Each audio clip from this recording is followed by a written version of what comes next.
Hey guys, it's me, Celly. Thank you for joining me today. Today, I wanted to talk to you about releasing your pain. In the past, when we're children, sometimes some things happen, and at the moment in time, right, we don't know what to do or what is our best course of action. So we just take a certain decision at that time, and we try to make sense of the situation as best as possible.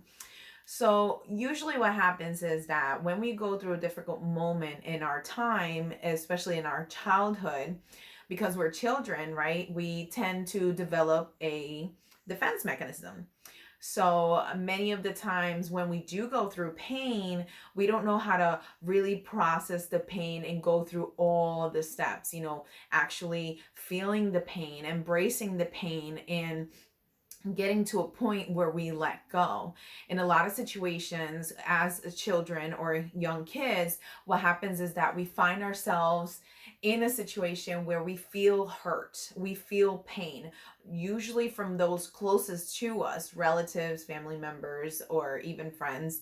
And they would have been normally a parent, a mother, a sibling, a cousin, or aunt, whatever it is, normally is primary relatives.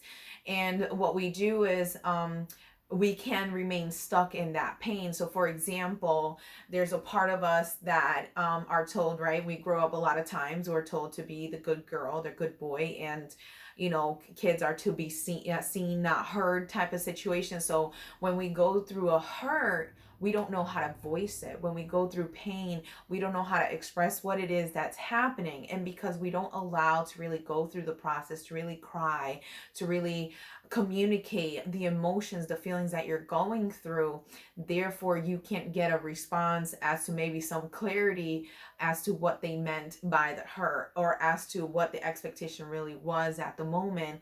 But in reality, we feel hurt. And remember, all of us, every single one of us, we always do things from good intentions, right? Originally, I like to believe so, is that when we take action, when we interact with one another, it comes from a good place within, even though the outcome might not be so. So, for example, let's say you were growing up and there was some separation that was going on between the parents or something like that. And, the parents thought that by being strong, they weren't going to show emotion or that they cared.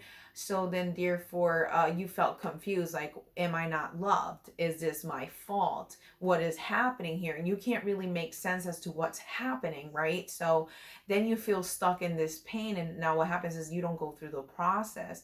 So then, as we continue to grow, as we continue to move on in life, we come across a different situation where maybe a friend is moving far away, or maybe you're changing schools, or you're getting new classmates, whatever the situation is. It might trigger this memory, this response that you generated back then as a defense mechanism. And you continue to repeat this cycle of events, right, where you hold it in, you don't express yourself, and it's better off to just lock it away, to not show it. And eventually, as life continues, you continue that, the rhythm of life. Then you start feeling yourself depleted, and you start feeling yourself resentful because you see those people outside of you or around you that can express themselves. They can say and voice their emotions. They can embrace love with one another, saying a simple I love you to a friend or a family member, or hugging, or just letting them know that you miss them, or even letting them know what is your thought process, what is going on inside within you, that if you were to let it out, if you were to conversate, it would create more union, not separation. It would create healing, not separation.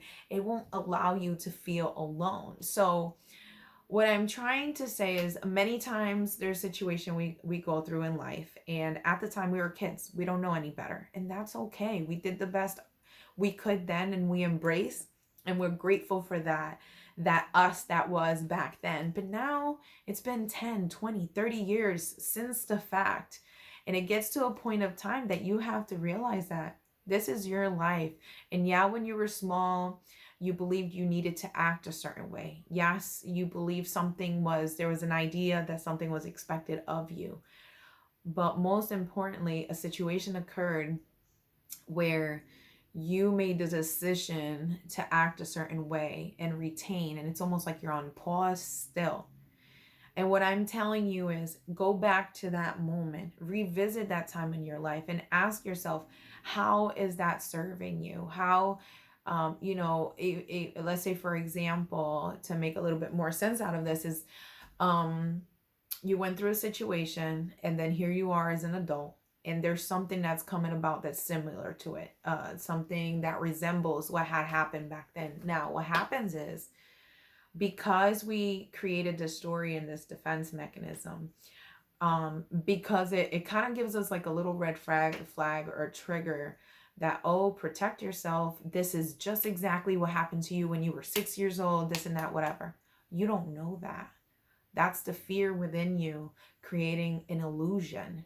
So now you start eating at this illusion that was served to you, and you start believing. And then what happens is you create anxiety, and you get into your head, because now you're sitting there eating this illusion that was served to you, and now you start thinking worst case scenarios. Well, what if this happens? What if this happens? What am I supposed to do if this happens? And now you're feeling overwhelmed, and now you're feeling flooded with all these ideas, right? Which is really an illusion, because it's not really happening. It's not in your actual reality. It's not happening in real life. But now you're saying, well, I remember when I was 6 years old, this happened. So this is reminding me. You don't know. You don't know that's the fact. You don't know that that's exactly it. Number one. Number two, the mentality you had when you were 6 years old to who you are today is totally different. You have a wider expansion to your awareness, to your understanding to things, and you are much stronger now. You are much bolder now. You're capable of this inner strength within you, right? So what happens is that when you come across a situation that's resembling something that happened, it could be when you were 6 years old with relationships, or later on when it was with a partner, it's just now you're starting a new relationship, whatever the case is. The matter of fact is, you need to stop yourself of these illusion and say no thank you. Don't serve yourself that platter. Don't eat it. Don't eat it up. Tell yourself, you know what? Back then, and that was then, this is now. Back then, that's what I needed to do because I was 6 and that's all I was capable of. But now I'm 37 and now I'm coming across a situation and I don't know if that's going to be the case. But regardless to what anyone around me, family members, friends, places, workplace, it doesn't matter what situation is, you get centered back to you. Okay, what am I going to do? How do I want to feel? How do I want to act? And ask yourself, let me show my emotion. Let me embrace and explain openly the honesty that's within you, and allow yourself to see what will happen. Don't condemn it. Don't label it. Don't say it's going to be this when you don't know until you get there. You don't know if what you said was a lie unless when it gets to a point and you try. You don't know if it's going to hurt. You don't know if it's going to be rewarding. You don't know if it's going to be a great lesson. You don't know if it's going to be growth. Whatever the situation is, bottom line is we don't know until we're open. And we tell the person, you know what? I really do appreciate you. And I just want to say that in this circumstance, this is what I'm understanding from it. This is what I'm gathering from my point of view. And I appreciate you, whatever the situation is. And it's just a matter of respect and understanding that two individuals could be in the very same room, touching the very same bowl, and having a totally different experience. One person might say, "Ooh, this is so pretty and nice." The other one might be saying, "Oh, this is so hard and uncomfortable. What am I so..." It depends where your mindset is, right? Even something as simple as that. You will have a totally different experience than someone else. And the only way that person can understand you and the only way that person could be aware of that side of you is if you're willing to speak for yourself. So going back to the pain, if you're in a situation and now you're in a new situation that's resembling some sort of discomfort, some sort of pain, stop and tell yourself, That was then. This is now. This will be different. This can be different. I choose for it to be different. And how can I create that new? How can I create that different? By doing what I didn't do before, by setting my boundaries, by speaking up, by being vulnerable, by being honest, by just being yourself, and realizing most of all that regardless to what the outcome is, regardless to the opinion of anyone else, the only thing that matters is how you value you. No one can determine what your worth is. Only you can. So that pain that happened in the past and you created some sort of defense mechanism, be grateful because it carried you throughout life until now. But now we're older. And now if the pain and discomfort comes, embrace it and have the understanding of allowing yourself to speak. Allow yourself to have one good cry, to speak your mind, to defend yourself if needed, if it serves you, right?